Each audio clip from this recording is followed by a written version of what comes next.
Spoštovani gospod župan, spoštovane članice, spoštovani člani občinskega sveta občine Sevnica, spoštovani poslanci državnega zbora, župani sosednjih, prijateljskih občin, spoštovane Sevničanke in spoštovani Sevničani. Izredno sem počaščen, da vas lahko nocoj tukaj pozdravim in nagovorim. In vam seveda najprej iskreno čestitam ob vašem prazniku. In hvala, gospod župan, da ste me povabili, da lahko skupaj z vami delim te občutke ob prazniku ene najlepše urejenih občin v Sloveniji. In to ne govorim na pamet ali pa zato, da bi se vam dobrikal, ker je ravno praznik te občine. Jaz sam občino Sevnica tudi zelo dobro poznam, predvsem pa vem, da je občina v preteklosti in tudi v prihodnje bo še tako dobila kar nekaj priznanj kot ena izmed najlepše urejenih občin v Sloveniji. To me spominja na mojo občino, odkuder prihajam, Zagorje ob Savi, kjer smo prav tako tekmovalni in se želimo primerjati in tako želite tudi vi. Želeli ste se primerjati z drugimi in ugotovili ste potem lahko, da ste med najlepše urejenimi. In to je lepo in to je seveda tak optimizm, ena taka dobra energija za vse občane in občanke. To dviga tisto samozavest, ki nam je včasih, tako nam Slovencem nasploh radi očitajo, tako manjka. Občinski praznik je za vsako občino nek poseben čas, neko posebno doživetje, neko posebno vzdušje. Takrat pozabimo, koliko problemov smo imeli skozi vse leto, ko smo se lotevali tega in onega. Takrat damo tisto na stran, naredimo inventuro in seveda v tej inventuri ponavadi zberemo tisto najboljše, kar smo naredili. In tudi pri vas je tako, tisto najboljše, kar ste naredili, ste tudi pokazali. Veliko je tega, seveda pa in tako je navadno pa nočem v slabšalnem smislu imenovati v podeželskih občinah, še vedno, in to je popolnoma razumljivo in še mislim, da bo še kar nekaj časa tako, še vedno naše uspehe smo prisiljeni meriti v metrih, da ne rečem kilometrih, novega asfalta, v obnovljenih vodovodih, v infrastrukturi. Zakaj? Ker slovenske občine, tiste zunaj velikih urbanih središč, slovenske občine so še vedno lačne infrastrukture. In to je včasih v velikih urbanih središčih ali pa odločevalcem težko dopovedati, ker jim to ni tako samo po sebi umevno. V velikih urbanih središčih s tem ni težav. Na podeželju se s tem srečujemo in jaz moram reči, da po eni strani zamerim tistim, ki so bili odločevalci za sedanjo finančno perspektivo, kar zadeva črpanje evropskih sredstev, ker ne verjamem in tudi nikoli ne bom verjel, da nam je ravno Bruselj vsilil te prednostne osi, ki jih zdaj financiramo, ko pa to tako zelo potrebujemo res še te osnovne infrastrukturne projekte. In želimo si oziroma delamo na tem, da bomo v tej prihodnji perspektivi vendarle te stvari še obrnili nam v prid, ker je kar nekako neverjetno, da vsaj vzhodna Evropa še vedno lahko z evropskimi sredstvi dela ceste, dela čistilne naprave, mi pa naj bi seveda odslej z evropskim denarjem delali samo še neke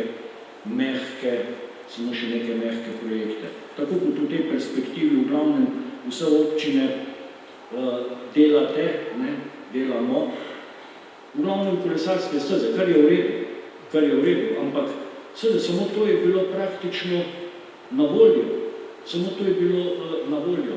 Mi pa vemo, koliko vsega še potrebujemo in koliko vsega ne bomo mogli zgraditi, če za to ne bo evropskih sredstev. In seveda vse se ob še tako dobri energiji začne in konča pri denarju. In župan je dobro omenil problem povprečnine. Seveda, lahko bi mu odvrnil, lansko leto je bila, oziroma letos je povprečnina precej višja od lanskega leta in prihodnje leto bo precej višja od letos. Ampak ne bom mu tako odvrnil, ker tudi sam absolutno nisem zadovoljen z višino povprečnine in zelo dobro vem, da občine tudi s rekordno povprečnino v samostojni Sloveniji, kakršna bo prihodnje leto, težko shajajo oziroma bodo imele težave. Predvsem pri razvojnih projektih. Po drugi strani je pa res, da ne glede na nevoljo županov, od časa do časa sprožijo tudi pravi lov na medveda, ampak ne glede na to smo pa v zares konstantnem in iskrenem dialogu skozi vse leto in župani priznavajo, da toliko pogovorov morda ni bilo v vseh 30 letih, skoraj 30 letih lokalne samouprave, novejše lokalne samouprave v Sloveniji, kot je bilo v tem letu. In nič dramatičnega ni, če nismo podpisali letos tega dogovora o višini povprečnine. Župani so nam pač na ta način dali vedeti, da je prenizka, ampak mi ta dialog nadaljujemo. Ravno danes sem se sestal ponovno s predsedniki vseh treh občinskih združenj, da smo ponovno pregledali nekatere aktivnosti, ki nas čakajo in kaj smo naredili, pa mi smo naredili tako malo. Jaz sem danes podpisal zdaj končno tudi popolnoma usklajen zakon o zmanjšanju stroškov financiranja občin, ki gre zdaj v sprejemanje na vlado in potem v državni zbor. Mi smo poleg povprečnine seveda skozi vse leto intenzivno z vsemi občinami in z vsemi vladnimi resorji delali na tem, da ustvarimo nek model, ki bo zmanjšal te stroške občin, ki so se nalagali skozi vse obdobje samostojne Slovenije. Ko je država v vsakem novem predpisu še nekaj naložila občinam, ne da bi hkrati seveda to pospremila tudi z ustrezno višino financiranja občinskih nalog. In mi ta trend zdaj spreminjamo, mi ga obračamo in ta zakon v prvi fazi sicer, morda se komu zdi malo, v prvi fazi prinaša na letni ravni razbremenitev okrog 30 milijonov, ni tako malo, to bi bilo približno 15 evrov višja povprečnina, če bi pretopili v povprečnino. Ampak to je šele začetek. Gremo naprej, mi smo tudi sredi procesa spremembe formule, ki bo bolj pravično, ki bo bistveno bolj pravično razdelila tudi sredstva, ki gredo občinam za financiranje. Ta formula je vprašljiva, situacija se je od takrat, ko so jo ustvarili, pa še takrat jo niso kdo ve kako dobro ustvarili, ker so pač na podlagi neke imaginarne občine, ki sploh ne obstaja, ampak ne bi bila skupek vseh občin na podlagi tega ustvarili to formulo, mi pa vemo, da že ene in druge sosednje občine težko primerjaš, kaj šele, da bi naredil neko povprečno občino v Sloveniji in na podlagi tega to tudi financira. Tako da ta dialog teče in seveda v prihodnje bomo bomo uredili financiranje občin na način, da tega barantanja okrog višine preprečine preprosto ne bo več. Da se ne bomo pogovarjali več o tem, ali je evro ali dva višja, ali bomo podpisovali sporazume ali ne. To mora biti preprosto formula, ki bo vsako leto pokazala, da sredstva, zagotovljena v državnem proračunu, zadostujejo za normalno razvojno delovanje občin. Takšno je moje stališče, ves čas sem šel za to, pravzaprav tudi v državno politiko, z občinske ravni, preprosto nisem bil zadovoljen z odnosom države do lokalnih skupnosti. Šel sem v politiko zato, da dosežem višjo povprečnino in bolj pošteno financiranje. Zdaj bi lahko rekel, vse višjo povprečnino smo ga dosegli, se je lani in letos in prihodnje leto bo višja, pa s tem misija končana, s tem se je pravzaprav ta misija šele začela. Ker, veste, uradnike včasih težko prepričati na državnem nivoju, da smo vsi mi občine, saj na koncu se vsi vrnemo v svoje občine, tudi če delamo kje drugje. In naslednji dan pričakujemo, da nam bo ta ista občina, o financiranju katere smo odločali prejšnji dan, da nam bo ta ista občina naslednji dan ponudila oziroma zagotovila vse tisto, kar od nje pričakujemo. Vse storitve, vse ugodje, ves komfort. Ne zavedamo se, da prihajamo v občine in da smo vsi občine. Torej, tako moramo tudi postopati. Jaz bom še naprej zagovarjal absolutno takšno politiko in včasih je ob tolikih interesih težko biti slišan. Včasih je težko biti slišan, ampak treba je biti pa glas, treba je biti pa trmast, tudi če si od upitja včasih malo zahripan. Moraš biti pa trmast. In tak bom zanesljivo tudi v prihodnje. Z županom občine Sevnica, tako kot z mnogimi drugimi, izredno dobro sodelujemo.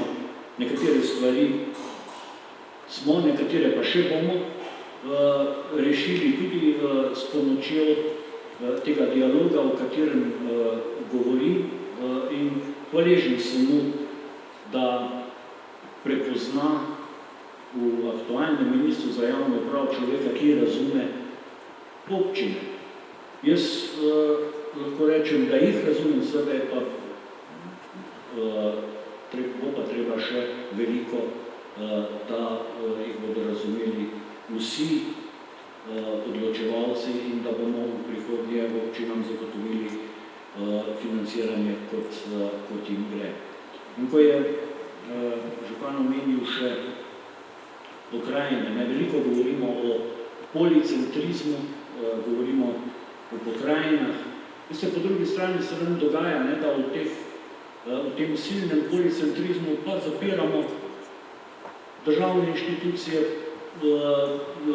oziroma izpostave zunaj velikih urbanih središč. Pošta zapira, pošta hvala več pošta, so še pralne stroje prenašali poštarje okrog, pošta zapira. To vse skupaj znižuje standard življenja zunaj velikih urbanih središč.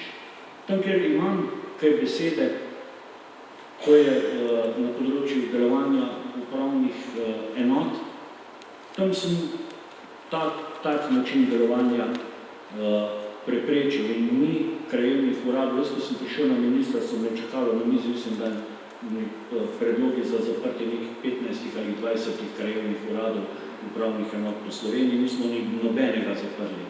Nobenega nismo zaprli in odpiramo jih, tudi tam, kjer so jih zapirali, jih odpiramo.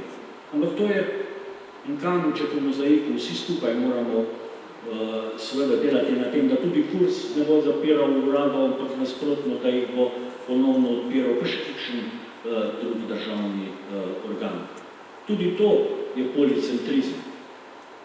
Pokrajine pa seveda, zdaj sem na tem posvetu pri predsedniku republike, rekel, da seveda tak zemljevid, kot ga trenutno imamo, ne, ampak vsakdo med nami bi narisal drugačnega. Ne. In morda je bila ravno v tem, morda storjen kakšen korak preveč, da smo se spet ujeli v tisto past risanja zemljevidov in iskanja sedežev pokrajine.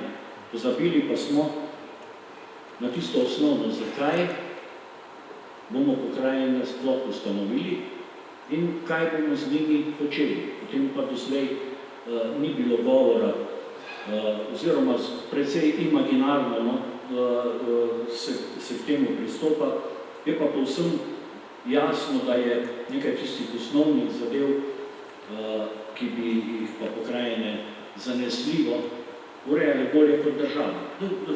Vzemimo državne ceste.